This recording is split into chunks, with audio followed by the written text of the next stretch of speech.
guys doing here? What's the position? 250 miles out, sir. 250 miles, get him out of here. Okay, you've got big one. I'm going after big two. I lost him in the sun. Shit, what's he doing? You got him, Murder? He's coming around on our tail. God damn it, this boy's...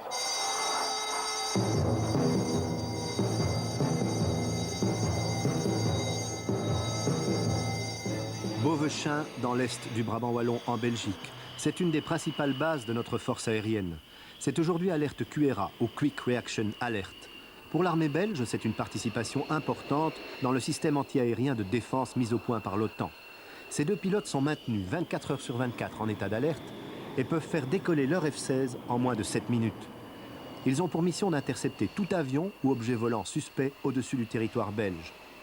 Combien de jeunes n'ont-ils pas un jour rêvé de piloter de telles machines? Pourtant, d'ici l'an 2000 en Belgique, il n'y aura peut-être plus assez de pilotes pour assurer la relève. C'est à ce point vrai que la force aérienne s'est résolue l'an dernier à utiliser la publicité payante à la télévision et au cinéma pour recruter un maximum de candidats.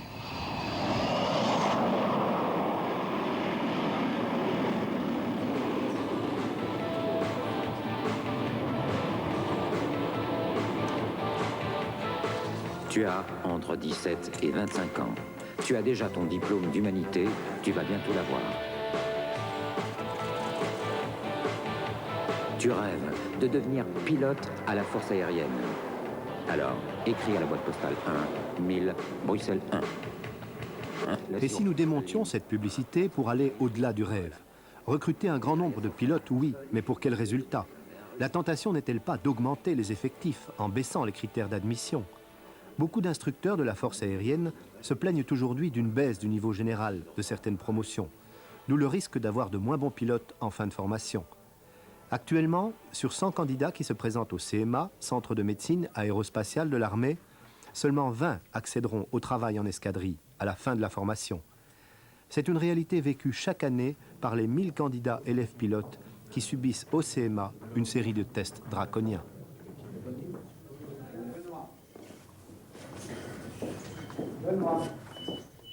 En deux périodes de 2 jours, examens de santé et tests sportifs se succéderont à un rythme impitoyable. Mais ce seront les tests de vue et d'ouïe qui restent les plus sévères pour les futurs élèves pilotes. Quant aux motivations, à 16 ou 17 ans, elles seront sans doute éternellement les mêmes. J'ai toujours rêvé de voler. En plus, près de chez moi, j'ai une caserne. Et il y a toujours des hélicoptères, des avions. Quand j'étais en primaire, avec les instituteurs, on allait souvent là-bas voir dans les hélicoptères et tout le fonctionnement. Et ça m'a toujours intéressé et j'ai toujours rêvé de voler. C'est toujours été un de mes plus grands rêves. D'abord, moi je voulais un métier où on peut se dépasser intellectuellement et physiquement. Alors pilote, ça répond très bien à mes demandes. Et puis c'est un métier passionnant. Comme j'aime bien les avions, je me suis intéressé, passionné pour les avions et les pilotes. J'ai toujours voulu devenir pilote. Malheureusement, c'est la deuxième fois que je passe. L'année passée, j'avais raté l'examen en français. Alors cette année, on vient de me dire que j'étais inapte. Mais bon, ça doit encore passer à la commission et je vais voir, j'espère que ça marchera quand même. Pour commencer, c'est un du rêve. J'ai commencé à rêver d'avion quand j'étais très petit. J'ai eu la chance de commencer à faire du vol à voile et tout ça. Et c'est devenu, je ne sais pas, j'aime les performances qu'un avion, comment une machine, comment l'homme arrive à faire des machines qui peuvent, si belles esthétiquement, qui peuvent atteindre des vitesses de plus de 2000 km/h, des choses comme ça. Donc tu as déjà un petit peu une expérience de pilote quelque part? Oui, j'ai une licence de vol à voile et je suis fait du parachutisme. Ouais. Il n'y a rien qui te fait peur là ça va être long quand même comme apprentissage. Oui, si je réussis les examens, parce qu'on m'avait déjà déclaré inapte l'année passée, je réessaye maintenant, on m'a dit que j'ai peu de chances de réussir. Mais je suis vraiment tellement motivé, j'aime tellement les avions que j'insiste, parce que bon, j'ai appris que quand on veut, on peut. Jean-Paul est belge, d'origine sud-américaine. Il a fait ses études primaires en espagnol en Amérique du Sud. En Belgique, après une spéciale maths en français, il termine une autre spéciale maths en néerlandais. Malgré ses évidentes qualités intellectuelles, on a considéré ici l'an dernier qu'il était inapte au métier de pilote. Aujourd'hui, il tente sa chance une deuxième fois. L'explication de son échec est ici, au test d'ophtalmologie du CMA. Pour les médecins militaires, Jean-Paul n'avait pas les 10 dixièmes requis pour les 2 yeux. Jean-Paul a contesté cette décision par un contre-examen chez un médecin civil qui déclare sa vue excellente. Mais les critères militaires sont encore plus draconiens. Très souvent, les candidats ne le savent pas et cela provoque d'énormes déceptions. T, A, Z. Vous pouvez passer aux épreuves, vous remettez vos papiers, vous pouvez partir. Je peux te demander ce qui a été pris comme décision? Oui, on m'a déclaré inapte.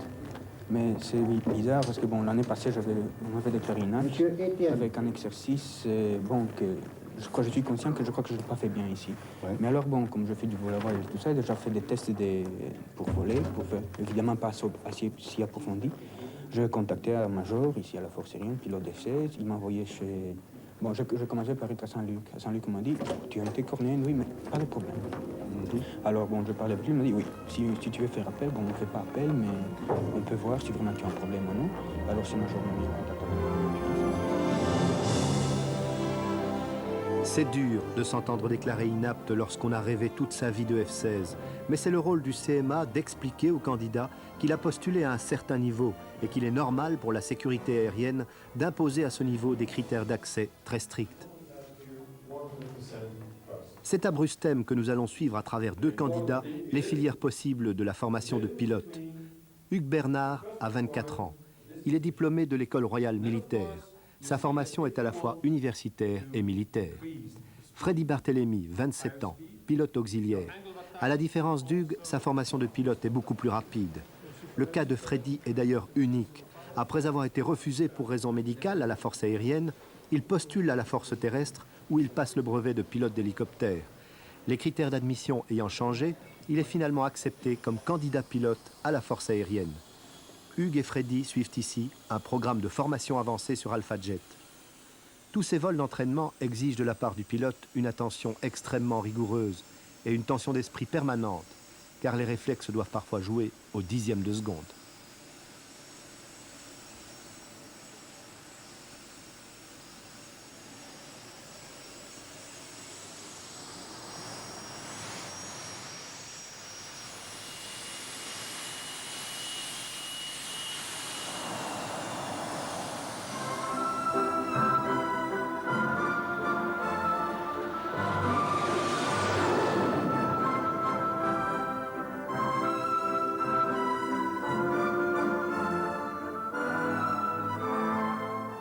Certains vols, d'ailleurs, ne sont pas sans histoire et soulèvent le sacro-saint tabou de l'accident possible.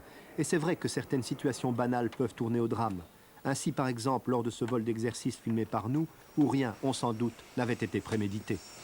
Beaucoup de manœuvres à faire là avant de descendre. Ben oui, hein, il faut déchuter complètement tous les sangles, les sautebelles ici, pour ramener les jambes en cas d'éjection. Vous revenez plus tôt que d'habitude là aujourd'hui? Qu'est-ce qui se passe? Ben, on a eu encore un petit problème. On a un petit problème radio cette fois-ci. Et disons que notre avion ici, on recevait très mal le contrôleur. Alors, comme on doit faire justement des missions d'interception avec l'UHF, donc la radio fréquence, et on n'a pas pu faire notre mission, c'est pas du tout possible, du fait que c'est le contrôleur qui nous guide vers la target, donc vers la cible. Et on doit avoir toujours une communication radio entre les deux. Et faire la mission aurait été vraiment trop dangereux, on risquait de ne pas entendre des calls comme en demandant d'abandonner la mission, n'importe quoi. Et là, ça risquait d'être vraiment trop dangereux, donc il fallait absolument arrêter cette mission. Est-ce qu'à un moment donné, quand vous êtes en vol, vous avez ce sentiment du danger? C'est-à-dire qu'il faut se rendre compte que dès qu'il y a quelque chose qui se passe, qu'il y a un problème quelconque, il faut l'analyser. Il faut trouver la solution assez rapidement, même parfois si ce n'est pas dans les procédures prévues.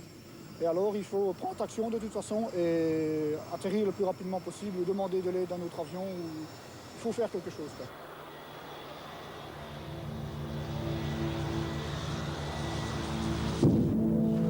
L'accident possible est une réalité. 120 avions de combat ont été accidentés en Belgique entre 1964 et 1988. Ils ont causé la mort de plus de 70 personnes.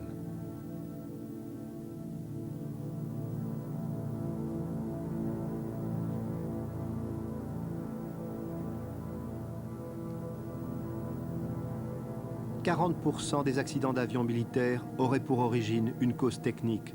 60% d'entre eux seraient dus à une erreur humaine. »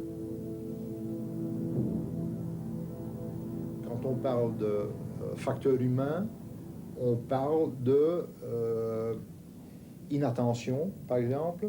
On parle surtout maintenant, ces derniers temps-ci, de désorientation spatiale. On parle également de perte de connaissance en vol, surtout dans les F-16.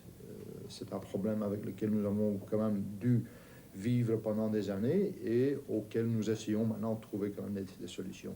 Donc ce sont surtout ces facteurs-là qui sont cotés comme facteurs humains. Le taux d'accident semble assez élevé en Belgique par rapport à d'autres pays voisins. Outre le mauvais temps fréquent et des canaux de voies aériennes de plus en plus encombrés, ce qui est souvent mis en cause en Belgique, c'est le nombre d'heures de vol autorisées par pilote et par année. 165 heures en 1988, ce qui reste inférieur aux 180 heures minimum de vol préconisées par l'OTAN. Est-ce vraiment la meilleure façon de faire des économies? Personnellement, je suis convaincu que la limitation des heures de vol que nous avons quand même connue il y a 3, 4, 5 ans, avec vraiment un point noir en 84, lorsque nous avons effectué 125 heures par pilote par an, que donc cette diminution des heures de vol a été un des facteurs déterminants pour le nombre accru d'accidents que nous avons connus. Je crois que le nombre et la régularité également, des prestations de vol sont donc des éléments majeurs pour améliorer la sécurité.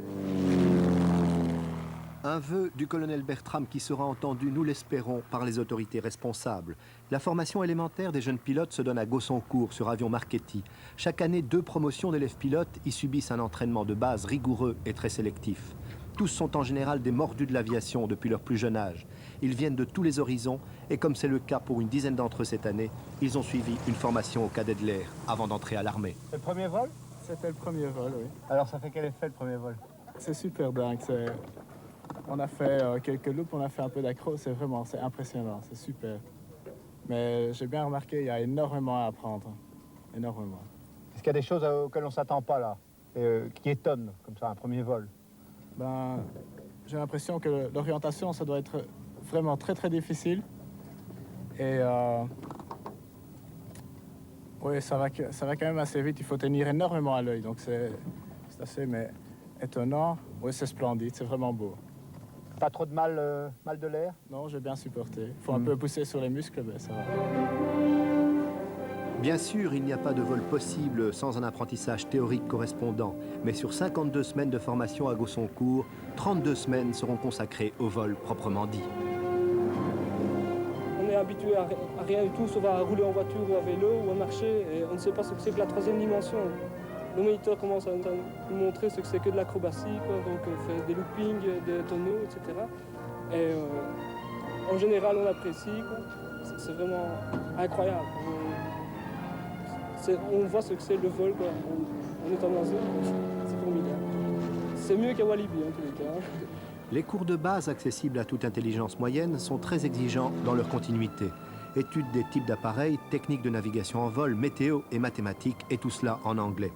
Durant cette période extrêmement stressante pour les élèves pilotes, tout vol rouge, c'est-à-dire jugé négatif, peut amener à la radiation immédiate de l'élève après passage devant une commission spéciale. Quand on dit qu'on est élève pilote, c'est les héros des temps modernes, mais c'est pas vraiment ça. Ce qu'il y a, c'est qu'il y a beaucoup d'aléas et beaucoup d'à côté qui ne sont pas toujours très plaisants. Et il y a des fois qu'on réfléchit en se disant pourquoi suis-je ici et pourquoi ne fais-je pas autre chose. Quand on se rend compte, il faut quand même beaucoup travailler pour arriver à ce qu'on veut. Il n'y a rien à faire. Au départ, on pouvait s'imaginer, ok, on est pilote, on monte dans l'avion, on fait 3 heures et ça y est, c'est parti. C'est pas si facile que ça. Il y a aussi toute une phase théorique. Il y a toute une série de choses à apprendre avant même de voler, d'étudier et d'être prêt. Avant même de monter dans l'avion, il faut déjà connaître cet avion et être prêt à voler dedans, quoi. Ça nécessite d'avoir, moi je trouve, un moral d'acier, puisqu'il y a des périodes où, par exemple, quand il pleut pendant un mois, il faut tenir le coup et continuer à se dire, quand il fera beau, je volerai, et mort sur sa chic, comme on dit. Et certaines personnes, je crois, sont tombées de haut parce qu'elles n'avaient peut-être pas un moral assez fort pour tenir le coup.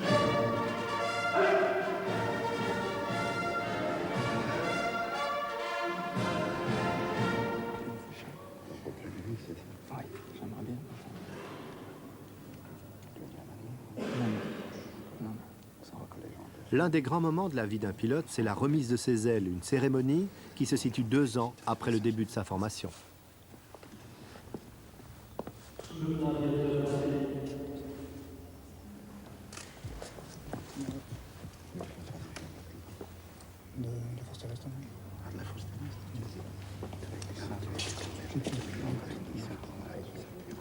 C'est l'occasion aussi pour les parents de découvrir très officiellement un monde qu'ils ne connaissaient qu'à travers ce que leur en racontaient leurs enfants. C'est aussi pour les pilotes l'aboutissement du premier volet important de leur longue formation.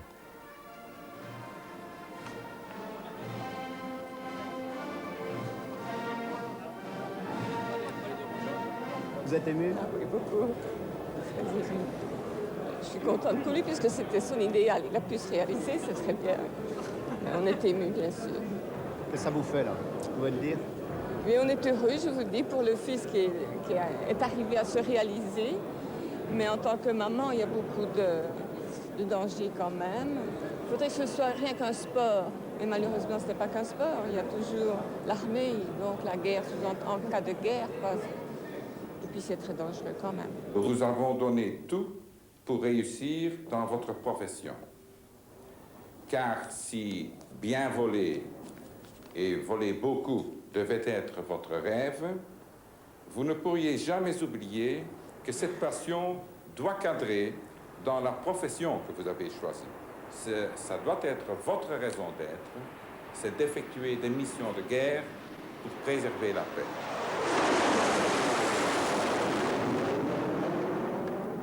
Quelques 3 mois plus tard, pour nos 2 pilotes, c'est le vrai métier qui commence. C'est l'état-major qui détermine les affectations des candidats. Pour Hugues, ce sera Kleine Brogel, la seule base aérienne belge qui possède des bombes à tête nucléaire. D'ici 1 an, il sera opérationnel en escadrille sur F-16. Freddy, lui, se retrouve muté à Beauvechain, au 1er wing de chasse, où il subira pendant 6 mois la conversion sur chasseur F-16. En escadrille opérationnelle, son rôle sera d'intercepter par tous les temps n'importe quel ennemi potentiel survolant le territoire belge.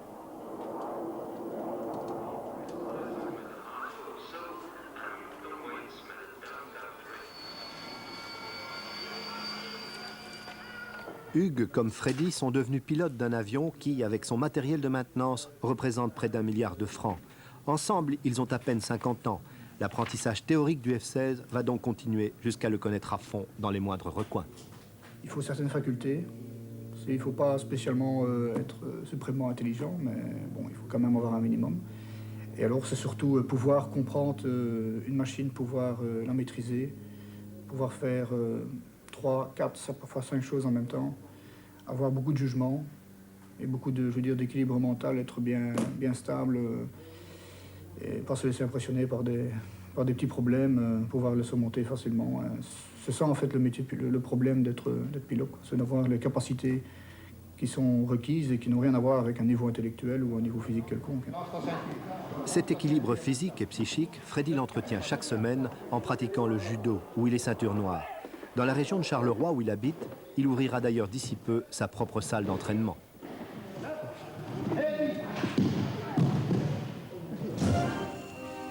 Mais voici sans doute ce qui sera dans peu de temps l'aboutissement du travail de Freddy. C'est l'entraînement au combat aérien qui traduit sans doute le mieux ce qu'est la dure réalité de la vie d'un pilote de chasse. Durant la phase que nous allons voir, le pilote subit des accélérations qui nécessitent un niveau de forme physique particulièrement élevé. C'est une réalité difficile à rendre en image, mais nous avons quand même essayé.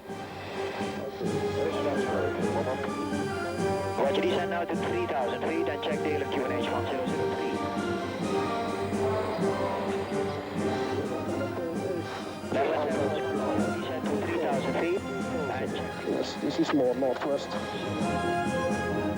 Okay, 31 on my nose now, no 32. Still to engage the high one. Clear back, still offensive on the high one. Okay, Mickey going on the low, but watch out by 6. Ok, still offensive. No 32, no visual. Ok, je suis juste à la verticale en dessous du tien. Ok, mine is still flying straight in level, ok. Still offensive.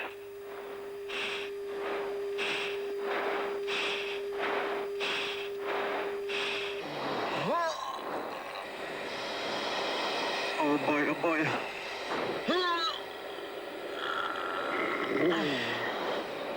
Oula. Oh. 1, 2. Ok, finished.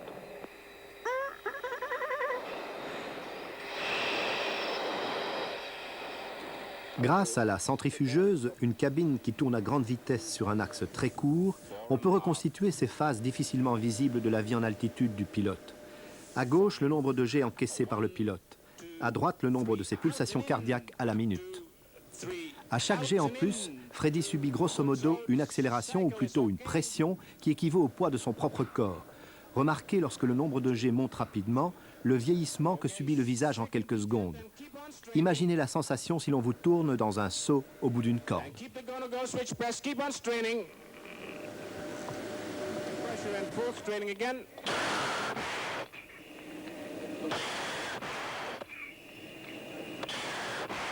Straining is excellent, sir.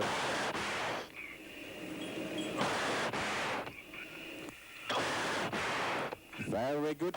Decelerating again. Excellent. Yeah. And second detent now, sir. Keep it going. 4.5. C'est ensuite le tour d'Hugues Bernard qui nous fait ici une démonstration de la technique respiratoire. Il suffit, en quelque sorte, de respirer dans un rythme très précis en bloquant les muscles abdominaux tout en rallongeant la phase d'expiration. Cela évite que le sang ne tombe dans le bas du corps et permet d'éviter l'évanouissement. À Walibi, dans le Sirocco, vous ne subiriez que 2 jets maximum. That's the idea. In, 2, 3. Export the air. In, 2, 3. Out and in. 2, 3. And in. Really build up pressure now. Keep the pressure up and keep the muscles tight. Activate second detent and keep on straining. Keep on straining. Build up pressure. Okay, keep the go-to-go switch pressed.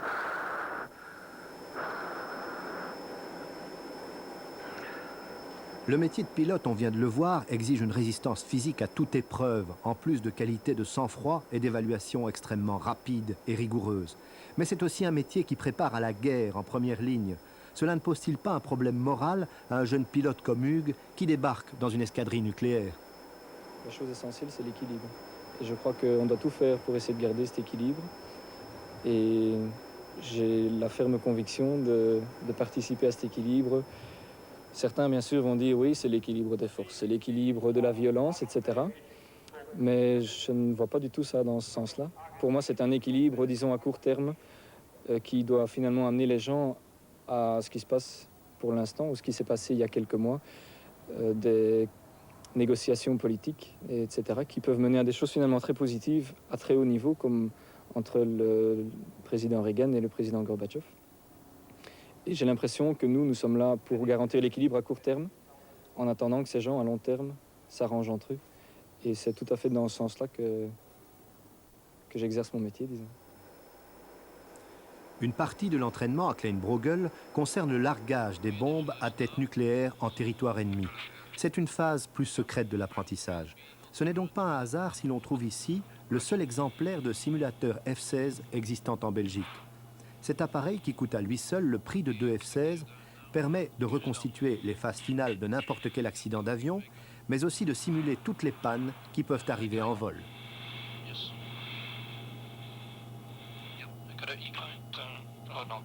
Pour piloter un avion de chasse, je vais dire comme le F-16, il faut parfois savoir s'astreindre des mouvements très brusques à des mouvements fort agressifs. Il faut mordre, il faut en vouloir, il faut à certains moments, parfois en combat aérien, il faut vraiment se combattre soi-même et combattre l'autre, etc. Je crois que ça ne peut pas se faire sans un certain côté agressif. Parfois, c'est à un point tel que la personne ne se reconnaît pas elle-même. Et c'est quelque chose de tout à fait nécessaire et tout à fait normal. Je trouve que je crois que chacun a en soi un côté agressif. Et le fait de le faire éclater à ce moment-là, je crois, et de le canaliser, disons, par une concentration qui est quand même assez forte, et puis dans un certain environnement qui est tout à fait régularisé, qui est tout à fait dans les règles, et je crois que c'est tout à fait positif.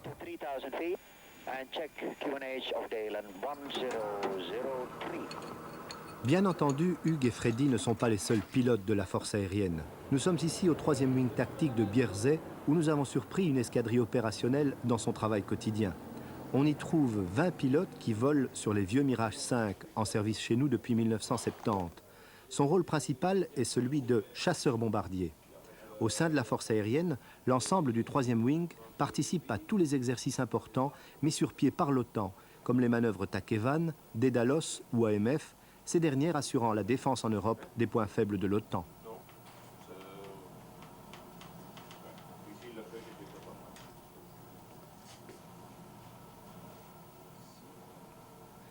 Petite surprise aussi lors de notre visite, l'entraînement à bombes réelles se faisait ce jour-là avec des bombes au napalm, pourtant interdites en cas de guerre par la Convention de Genève.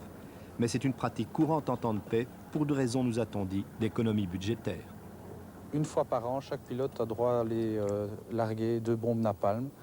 Donc en ce sens, elle est quand même un petit peu inhabituelle. C'est une mission un peu plus dangereuse que d'habitude? Peut-être pas pour nous, mais pour les gens, disons, les gens qui sont en dessous, c'est peut-être plus dangereux. C'est-à-dire que ce sont des bombes réelles, ce ne sont pas des bombes d'exercice. Est-ce que vous pouvez estimer le coût de tout ce que vous avez en dessous de vous lorsque vous êtes dans cet avion, dans cette mission précise? Très bon marché. Je crois que c'est une mission qui peut être des plus rentables.